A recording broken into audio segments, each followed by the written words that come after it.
When looking at a role-playing game, there are two distinct yet important parts.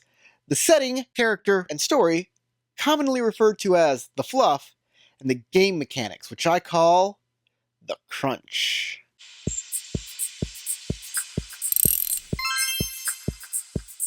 Tell me if this sounds familiar. You and your party are scaling a rocky surface. Everyone must make a climbing check, and one person fails. They slip and fall off the wall to splatter themselves below. What does the game master do at this point? Does he allow you to reach out and grab your friends as you cling precariously to the wall, action hero style? Or does he say reaching out and catching the person would make you lose your purchase, sending you both tumbling to your doom? How realistic do you want your game? Role-playing games at their core are games. They have rule systems to encourage, fairness. Nobody likes a game they think is unfair. Poker wouldn't be great if one player was allowed to just look at everyone's cards. Role-playing games, though, just a little different. They strive for fairness in many aspects, but there are other things the rules can encourage.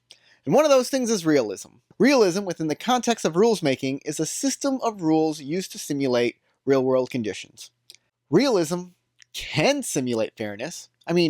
Everyone has an understanding about how the world we live in works, so making your game conform to those standards seems inherently fair. But is it really fair to let a character fall to their death from one botched roll? A person who strives for realism in his games might argue, yeah. Because when climbing in real life, one slip-up might just result in your death. 1 second, you might interrupt me rudely to say. Most role-playing games are about people with extraordinary powers, far beyond that of regular people. Why should I apply realism to that? Well, realism in RPGs doesn't mean 100% real world. Instead, it means as realistic as you can get in the confines of a fictional universe. Look at the rules for Starfleet battles, the miniature game.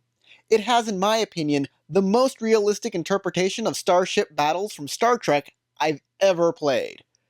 But this comes with some problems, mainly complexity. Just look at these instructions. I've had printers that were easier to set up. When you throw a fireball in Dungeons & Dragons, should that fireball produce smoke? Let's say you're fighting in a closed dungeon, and a few fireballs are thrown about. Not the little ones, but the big, area effect ones. Should the game master start imposing smoke penalties? Should he make it harder for you to see through the smoke and eye irritation? Would it become hard to breathe? If you strive for realism in your games, the answer should be yes.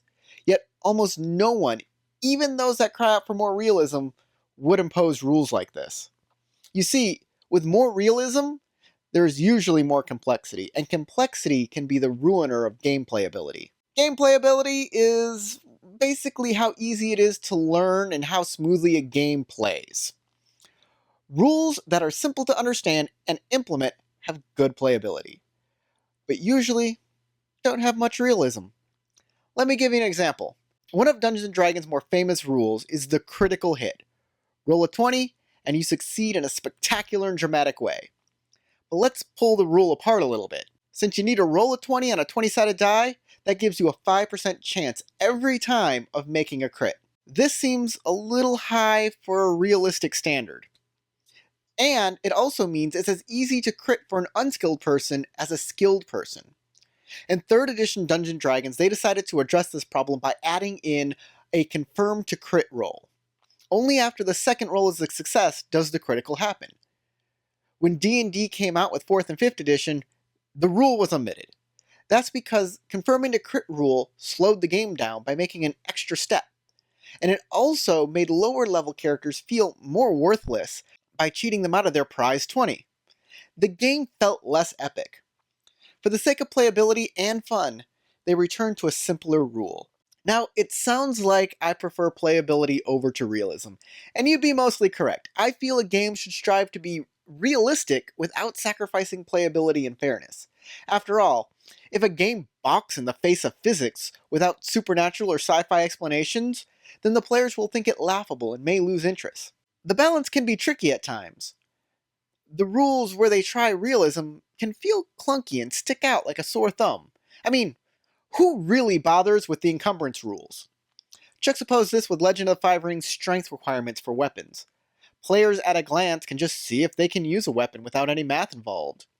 It's a good, realistic approach to weapons, as anyone that has ever tried to pull a bow that was too strong for them can attest.